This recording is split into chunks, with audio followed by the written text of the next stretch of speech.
इस कार्यक्रम के पुण्यार्जक हैं प्राचीन श्री अग्रवाल दिगंबर जैन पंचायत रजिस्टर धर्मपुरा, प्रधान श्री चक्रेश जैन, महामंत्री श्री विजेंद्र जैन, कोषाध्यक्ष श्री शेखर जैन, सचिव श्री नीरज जैन, मंदिर मैनेजर श्री पुनीत जैन, पंच कल्याणक महोत्सव समिति श्री 1008 पारसनाथ जैन मंदिर, वर्धमान कॉलोनी, सागर, मध्य प्रदेश।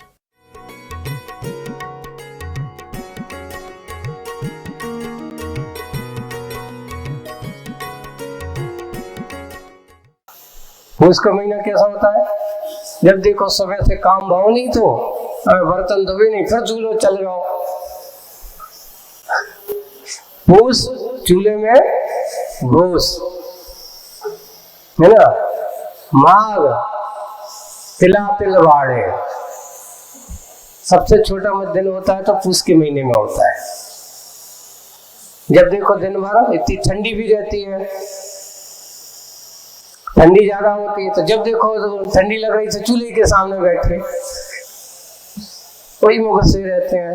एक तो दो तरह से, एक ठंडी के कारण से चूल्हे के सामने बैठे, दूसरे काम करते ही करते पूरा दिन चूल्हे का बैठे ही बैठे निकल जाता है। ये दोष है।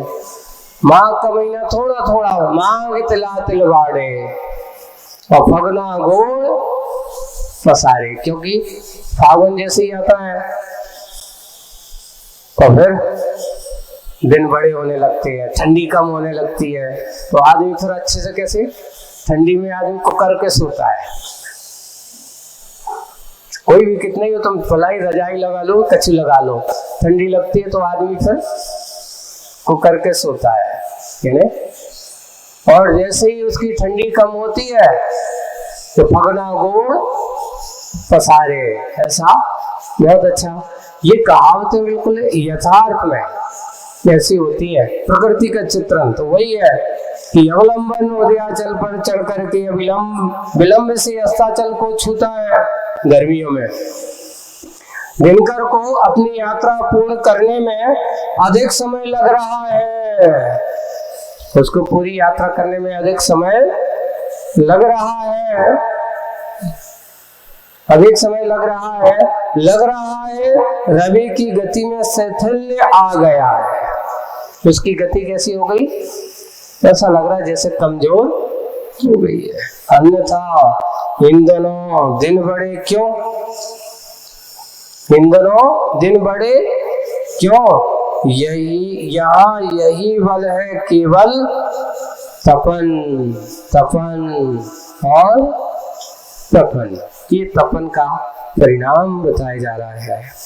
गर्मी के का चित्रण चल रहा है ये कि कैसी कैसी गर्मी में क्या क्या होता है। अब और देखो गर्मी का अभी और प्रकोप दिखाया जा रहा है।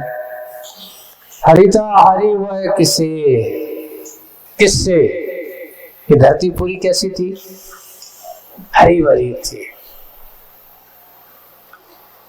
उसकी हरे भरेपन को किसने हरा? प्रश्नवाचक बनाकर चला। हरे की हरिता फिर किस काम की रही? यहाँ पर जो हरि की हरिता, इस प्रकृति का जो सुख सारा का सारा इसको बनाया, वो किस काम की रही? यानी अब जब सूख साख जाती तो कोई काम की नहीं रही। लचकती लतिका की मृदुता, पक फलों की मधुरता किधर गई सब? ये जो पक फल पक गए थे, जो अच्छे रसीले थे, मधुर थे, अब जब गर्मी देखा तो भी सब सूख गए। कैसे हो गए? सूख गए। मधुर रस भी अच्छी गर्मी के कारण से, जैसे कोई भी फल हो जो क्या हो जाते हैं गर्मी के कारण? सूख जाते हैं, सूख गए। लचकती हुई लतिका, यानी अब ये लतिकाएं भी सूख गई। पक मधुर, पक फलों की मधुरता किधर गई? ये सब कोई मंद सुगंध पवन का बहाव, हल्का सा झोंका हुआ है, फल दल दोलायन कहाँ? फूलों की मुस्कान कहाँ? वह फूलों की मुस्कान, पल पल पत्रों की करतल तालियां, श्रुति मधुर श्राव मधुर जीवी, अली दल गुंजन कहाँ। ये सब के सारे देखिए साहित्य में जब ये फूल नहीं बचे, धरती पर सब कुछ सूख गया और सूख जाने की हल्का सा झोंका दिखा पवन का भाव जो अच्छा लगता था, वो झोंका भी कहाँ गया। हल्का सा झोंका, फल जो दौलायत होते थे वो फल भी अच्छे हिलते रहते थे, वो भी गर्मी में नहीं रहे। फूलों का मुस्कान, फूलों की मुस्कान भी नहीं। पल पल पत्रों का करतल तालियां, क्योंकि पतझड़ हो गया। जब पत्थर जब हवा चलती तो पत्ते आपस में टकराते हैं, टकराते तो कैसा लगता है जैसे तालियां बजा रहे हो, ऐसी आवाज वही है। करतल तालियां, पल पल पत्रों की करतल तालियां, श्रुत मधुर श्राप, श्रुत है जिससे सुनने में आता है, ऐसा मधुर श्राप आवाज। श्राप का अर्थ क्या है? आवाज। मधुर आवाज किसकी? मधुपजीवी। मधुपजीवी अर्थ, मधुप का अर्थ मधुकर, भौरा, उन भौरों की, क्योंकि जब वो फूलों पर मंडराता है तो उसकी आवाज ही एक अलग होती है। अली दल गुंजन कहाँ, ऐसे अली दल, अली का अर्थ है भौरा, दल का अर्थ है समूह, अलियों का समूह। गुंजन कहाँ, अब दिखाई नहीं दे रहा है। शीतलता की चुभन छुपी, पीतलता की पलित छवि भी पल भर भी पली नहीं। अब ऐसी बड़ी अच्छी शीतलता है ना, जो शीतलता थी उसकी चुभन भी क्या हो गई? छिप गई। और पीतलता की फलित छवि भी, क्योंकि पक गया या जो कुछ भी था तो अभी उसकी छवि भी क्या हो गई? सूख करके गिर गई छवि भी। पल भर भी पली नहीं, जली चली गई कहाँ, पता ना चला ये पल रही, यहाँ पल रही केवल तपन, तपन और तपन। ये तपन की, गर्मी की चित्रण करते हुए और गर्मी का वर्णन चलते हुए, गर्मी के इस प्रखरता को बताते हुए ये कथन है। और सुनो आगे, अभी और चल रहा है। वह राग कहाँ, पराग कहाँ, वो राग भी नहीं। जैसे एक व्यक्ति जब होते ना, गर्मी जब आदमी को लगती तो कहाँ बैठता है? चिपक के, अरे भैया कहाँ तुम लगे हो दूसरे के साथ में बैठे, एक बार बैठेंगे बूंद में, अरे भीड़-भाड़ में नहीं, गर्मी बहुत है, अभी कहूँ नहीं जात, क्यों? चलो अब घूमने चले शिखर जी, अरे ऐसी गर्मी में।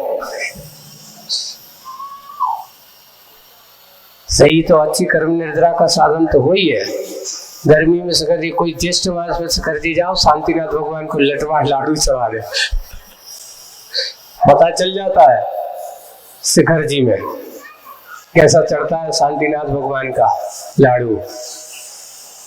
देखते हैं भैया, शांतिनाथ भगवान को लाडू चढ़ाने अगर पहुंच गए तो फिर लाडू खा भी लायक बचेंगे नहीं, है ना। ज्येष्ठपति 14 को आता है भगवान का मोक्ष कल्याण, तो उस समय पूछा गया कि भाई ऐसे समय पर भगवान चढ़े होंगे तो ऐसी गर्मी में चढ़े कैसे थे ऊपर? लोग आकर, एक बार हम लोग जब वहीं यात्रा कर रहे थे तब बहुत सारे हैं तो कहते महाराज जी ये तो बताओ, हमारी समझ में नहीं आई। एक आकर कहता है भगवान के तो पहाड़ चढ़ के मोक्ष जाने की क्या जरूरत थी, जा बताओ। ये वक्त परेशान होते, अगर कहीं अच्छे समतल कहीं बैठ करके मोक्ष चले जाते, आराम से बंद न करते। तो मैंने कहा भगवान कहते हैं देखो आप लोग हो आलसी, हमने उनको समझाया, और तुम्हारा आलस कैसे दूर हो? अगर तुम आस्थावान हो तो भगवान ने भी सोचा कि चलो आने वाले हमारे भक्तों को थोड़ा परिश्रम होना चाहिए, और परिश्रम के बिना, कि बिना श्रम के आज तक किसी का कल्याण हुआ नहीं है। और तुम कहो कि घर बैठे बैठे तुम्हारा कल्याण हो जाए, तो वो होने वालों है ही नहीं है। इसलिए उन्होंने भी तुम्हारे सोच करके, भविष्य में भगवान ने बहुत कुछ सोचा होगा और सोच करके तुम्हारे कल्याण की भावना जगाई होगी। कम से कम तुम इतने तक आओगे, जितना पहाड़ चलोगे उतनी भगवान की उतनी बात, तो भगवान को याद करोगे, हे भगवान कितने दूर हो तुम, ऐसा तो सोचोगे। ऐसे जैसे आज हम ये शिखर जी का पहाड़ चढ़ रहे हैं, इस सिद्धसला की पहाड़ी कब पूरी होगी हमारी, आपने पूरी करी, पर मैं आज पहाड़ चढ़ूंगा तो एक दिन वो भी आएगा कि मैं भी आपके इस पहाड़ को चढ़ करके एक दिन मैं भी सिद्धसला की ऊंचाइयों को चढ़ूंगा। ऐसा सोचने वाला जो श्रावक है वही तीर्थ बनना करता है। वही बात आ रही है कि वह राग कहाँ पराग कहाँ। देखिए अब कोई रागियों के लिए गर्मियों में राग भी नहीं रहता, चेतना की वह जाग कहाँ, सब भूल जाते हैं। वह महक नहीं, वह चाक नहीं। गर्मियों में उतनी ये फूलों की खुशबू जो रहती है बाहर की बगान, वो भी नहीं रही। चिड़िया में जो बाहर अच्छे से चहकती है, गर्मियों में वे भी दुबक करके बैठ जाती है एक जगह शांति से। वह चाहक भी नहीं, वह ग्राह नहीं, वह गाहक नहीं, लेने वाला भी नहीं है और देने वाला भी नहीं, ग्राहक भी नहीं है। ग्राह है जो ग्रहण करने योग्य है, उसको लेने वाला, ग्राहक भी नहीं, लेने वाला भी नहीं। वह भी कहाँ, वह कभी कहाँ। यहाँ पर विकर्त विशेषण विशेष व्यक्ति का यहाँ पर संकेत है, कोई विशेषता दिखाई नहीं दे रही है। वह कभी भी नहीं दिखाई दे रहा है। बड़ी बड़ी कविता पाठ करने वाले जो बड़े अच्छे से रहते थे, तो कभी कहाँ, मंजू किरणधर वह रवि कहाँ। इतनी गर्मी में उसको देखने के लिए भी हिम्मत नहीं है। मंजू यानी किरण, वह किरणधर मंजू, मंजूधर यानी किरणों को धारण करने वाला वह सूर्य कहाँ, रवि कहाँ, वह अंग कहाँ, वह रंग कहाँ, अनंग वह व्यंग कहाँ। बिल्कुल ऐसा वह अंग कहाँ है, वो रंग कहाँ है, अनंग, अनंग से यहाँ बिना अंग वाला मन कहाँ है, वह व्यंग कहाँ, वह हाव नहीं, वह भाव नहीं, चेतन की छवि छाव नहीं। यहाँ चल रही है केवल तपन, केवल तपन, केवल तपन। की गर्मी का वर्णन करते हुए आचार्य श्री ये मोक माटी का गर्मी का चित्रण आपको प्रकृति के रूप में दिखाई रही है। ऐसा ये चित्रण करते हुए अनेक प्रकार से उसकी बातों को कथन करते हुए और आगे क्या कहते हैं, भोग पड़े हैं यहीं भोगी चला गया।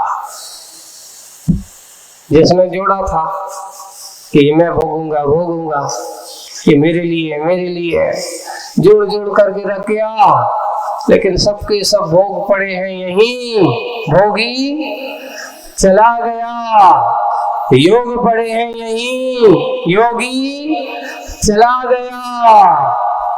कौन किसके लिए, धन जीवन के लिए या जीवन धन के लिए? बताओ कौन किसके लिए, धन जीवन के लिए कि जीवन धन के लिए?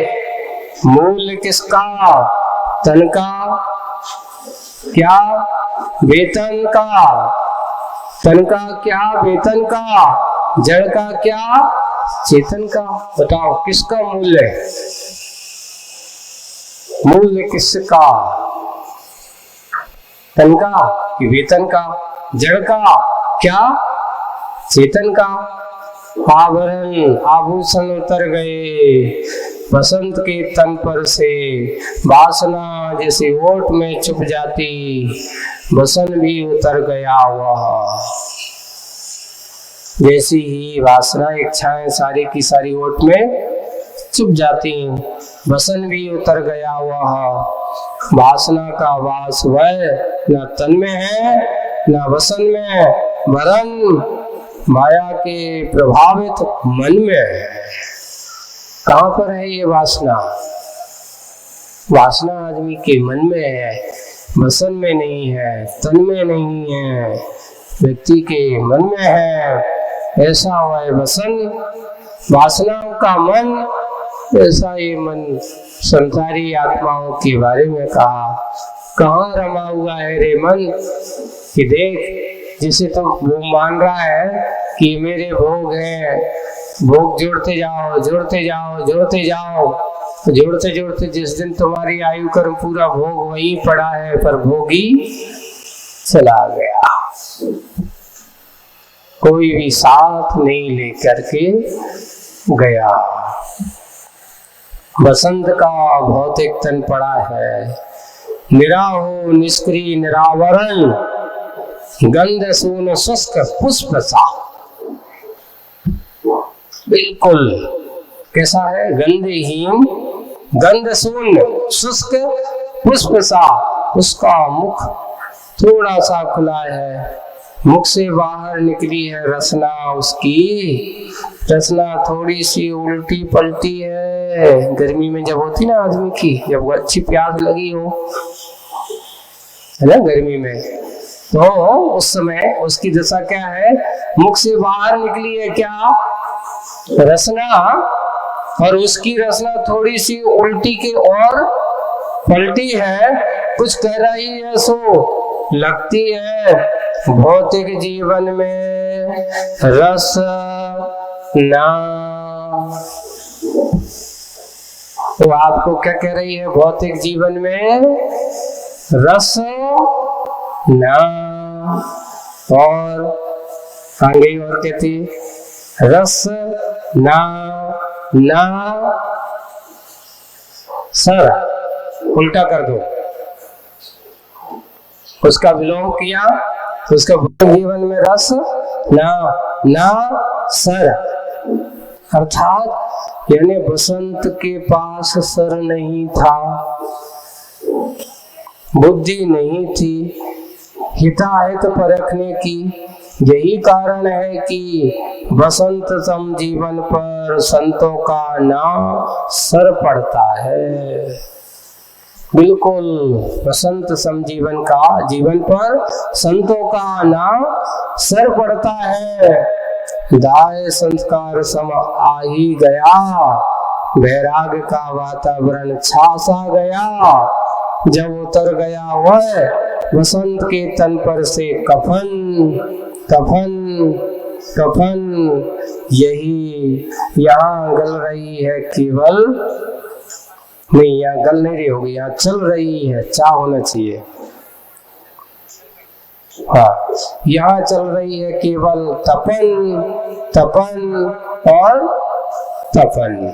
इस प्रकार ये तपन की महिमा भी यहाँ गर्मी का चित्रण मूक माटी में दिखाई दिया जा रहा है। और करते हैं बसंत चला गया और गर्मी का जब आगमन हो गया तो कैसी धरती का प्रकृति चित्रण चल रहा है।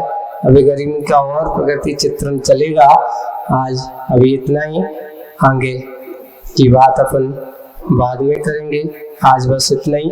बोलिए परम पूज्य आचार्य गुरुवर श्री विद्यासागर जी महाराज की।